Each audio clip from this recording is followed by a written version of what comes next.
Hey guys, what's up and welcome to the Phil Studio. Today's a great day because I'm just going to show you how I managed to do some hole in the enclosure for the segment display.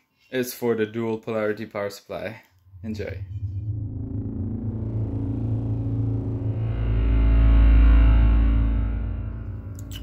So first I figured out how I would place the 7-segment display on the enclosure.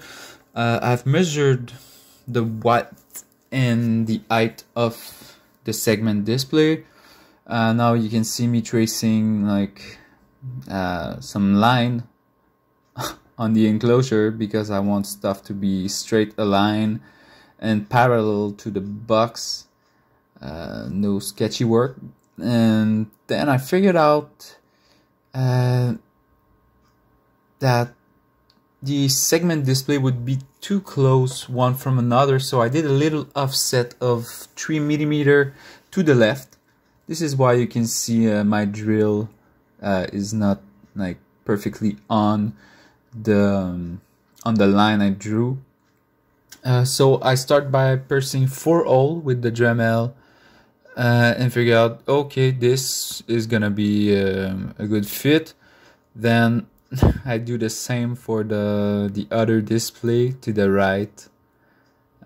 Drilled 4 holes for the corner, and then is the tricky part where I use like this little cutter, rotative cutter tool.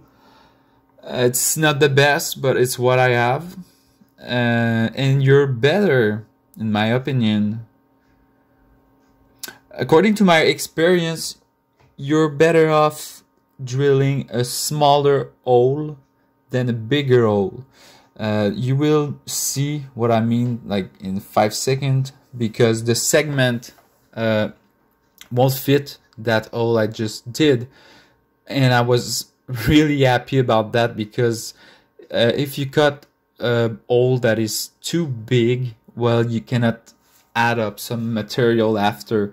But if you cut it too small or too tight, well, it's easy to buff it. And this is what I'm gonna do at the end with a little buffer tool.